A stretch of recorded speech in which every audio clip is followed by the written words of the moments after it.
شادی کے بعد نئے گھر میں جو کہ آپ کا اپنا گھر ہے اور باقی تمام زندگی، یہاں تک کہ آپ کے بچوں کی زندگیاں، آپ کی تمام خوشیاں، اور یہاں تک کہ وہاں سے آخری سفر جہاں سے ہمارا شروع ہونا ہے وہ ہمارا سسرال ہوتا ہے۔ آج کچھ باتیں آپ کو سمجھانے کی کوشش کروں گی۔ آج کے دور کی بچیوں کے لیے یہ باتیں بڑی آکورڈ ہوں گی، بیکورڈ ہوں گی۔ شاید ان کو لگے کہ شاید ہمیں بالکل ہی عاجز بنایا جا رہا ہے، مجبور بنایا جا رہا ہے، یا ہمیں ملازم بنایا جا رہا ہے۔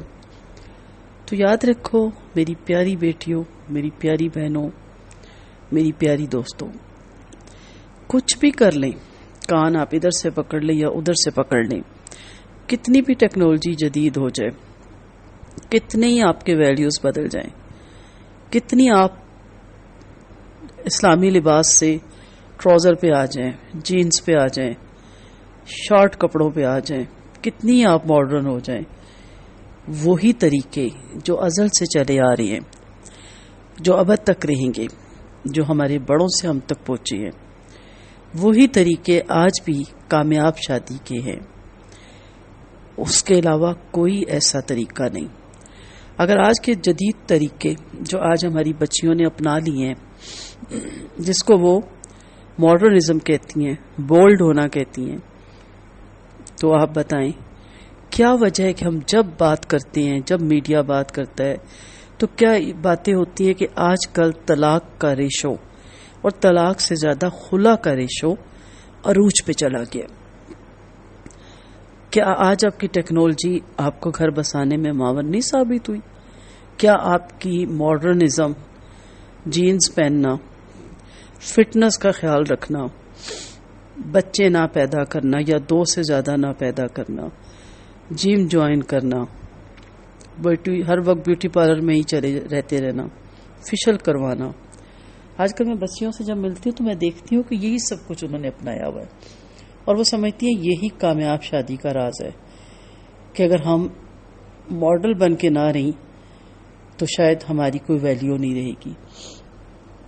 یاد رکھیں، آپ سسرال میں ایک بہو بن کے، ایک بھابھی بن کے، ایک ممانی بن کے، ایک چچی بن کے آئی ہیں یا تائی بن کے آئی ہیں، آپ بیوی بن کے آئی ہیں، عزت دار، ایک عزت کے ساتھ آپ کو نکاح میں لایا گیا ہے۔ آپ ماڈل نہیں ہیں، آپ نمائش کے لیے نہیں آئی ہیں کہ ہر نندوئی اور بہنوئی دیکھ کے کہ کیا خوبصورت بیوی ملی ہے اس کو۔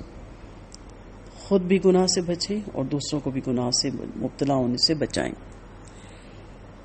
تو میری بات دل کو بڑا کر کے سنیے گا، اور پلیز کوئی بات سمجھ نہ آئے، اپنے مزاج سے خلاف لگے تو مجھ سے پوچھ لیجیے گا۔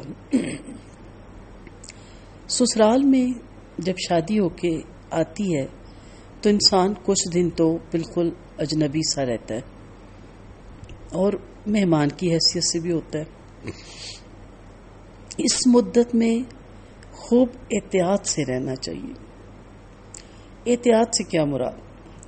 خاموشی سے جج کریں، ماحول کو دیکھیں۔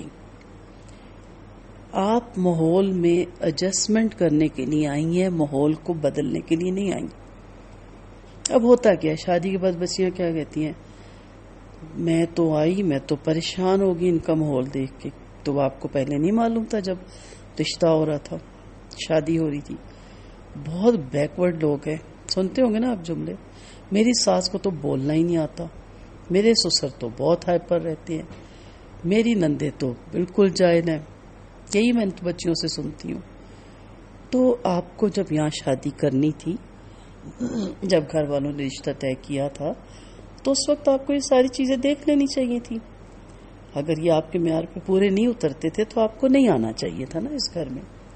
اب آ گئی ہیں تو آپ سب کو بدلنے نہیں آئی، اپنے آپ کو اس ماحول میں فٹ کرنے کے لیے آئی ہیں۔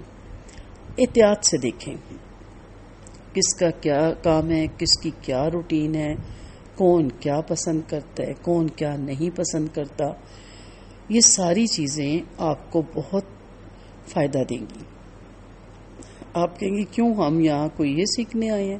تو ٹھیک ہے، جب آپ دیکھیں کہ جب آپ دوسرے ملک سفر کر کے جاتے ہیں، کسی ہوٹل میں رہتے ہیں، تو پورے کمرے کا جائزہ نہیں لیتے، پورے ہوٹل کا بھی جائزہ لیتے ہیں. ان بٹنز کو بھی دیکھیں گے، کس بٹن کے دبانے سے ویٹر آئے گا اور کس کے دبانے سے کال نیچے جائے گی. کوئی بھی مثال لے لیں، آپ آفس میں آپ کو جاب ملتی ہے، وہ رولز دیتے ہیں نا آپ کو، پورا ایک لیٹر ہوتا ہے، اس میں کیا لکھا ہوتا ہے، اس میں ساری ہدایات. آپ بالکل مائنڈ نہیں کرتے، کیوں؟ کیونکہ جاب ہے. آپ کو دیکھنا ہے کہ آپ کا ایم ڈی، آپ کا آفیسر، آپ کی میٹنگز، سب کچھ جو بھی ہے کیا ہے وہ طریقہ کار، لباس کیا ہے، کون سا کپڑے کس طرح کے پہن سکتے ہیں آپ. مرد حضرات کے لیے ہوتا ہے ٹائی لگانا ضروری ہے، شرٹس پریس ہونا ضروری ہے، بٹن بند کیے ہوئے ضروری ہے، یہی ہے نا سب. شوز کون سے پہننے ہیں، شوزوں کا رنگ کیا ہو، ٹائی شرٹ کا رنگ کیا ہو، وہاں تو ہم مائنڈ نہیں کرتے. لیکن جب ہمیں سسرال کا، جب میں کہتی ہوں کہ جائزہ لیں، احتیاط سے دیکھیں، تو ہم کہتے ہیں ہم کو یہ کرنے آئے ہیں. تو کیا کرنے آئے تھے بتائیں؟ کوشش کریں کہ کوئی کام ایسا نہ ہونے پائے کہ آپ کو شرمندہ ہونا پڑے. خاموشی سے جج کریں، ہر بات میں نوٹ کریں، ہر بات تسلی سے صبر سے دیکھیں، اور جو بھی پک رہے پکنے دیں. وہاں پچھلے 50 سالوں سے پک رہے، ان کا ٹیسٹ وہ ہے، فی الحال آپ بھی خاموشی سے کھا لیں. پیشانی پہ بل نہ آنے دیں. کوئی چیز پسند نہ ہو تو بھی ناگواری کا اظہار نہ کریں. یقین کریں، میں آپ کو دعوے سے یہ کہتی ہوں کہ یہ ابھی تو ہم نے یہ 2 چیزیں ہی دیکھی نا، احتیاط کرنا ہے، ججمنٹ یعنی، اور دوسرے پوائنٹ پہ جو بھی بن رہا ہے، جو بھی پک رہا ہے، جیسے بھی بن رہا ہے، خاموشی سے، نہیں بھی دل کر رہا، نہیں بھی پسند تو بھی ناگواری کا اظہار نہیں کرنا. یہ 2 ٹاپک ابھی تو ہم آگے بہت چلیں گے انشاءاللہ. یہی آپ کی زندگی میں کامیابی کا راز ہے. اگر آپ اونلی 6 ماہ 8 ماہ 1 سال، اس سے زیادہ نہیں، آپ ان کے رنگ میں رنگ جائیں، اور پھر ساری زندگی ان کو آپ اپنے رنگ میں رنگ سکتے ہیں، کیونکہ آپ نے ایک اپنا ڈھاک بٹھائی اخلاق کی، درگزر کی، اور نخرے والی آپ نہیں کہلائیں گی، اچھی بہو کی، اچھی بیٹی کی. اور یہ چیز اگلوں کو اتنی پسند آئے گی سسرال کو. اور ابھی بھی جو شادی شدہ ہیں، جن کے اختلاف ہیں، ابھی ان 2 چیزوں کو، چیزیں تو بہت سی ہیں، آپ کو بہت سے اصول بتاؤں گی، تو آپ ان کو اپنا لیں، تو آپ پھر دیکھیں گے کہ کامیابیاں آپ کی طرف پلٹنا شروع ہو جائیں گی. انشاءاللہ لیکچر اس کے جو ہیں گھر بسانے کے طریقے، یہ کافی ہوں گے.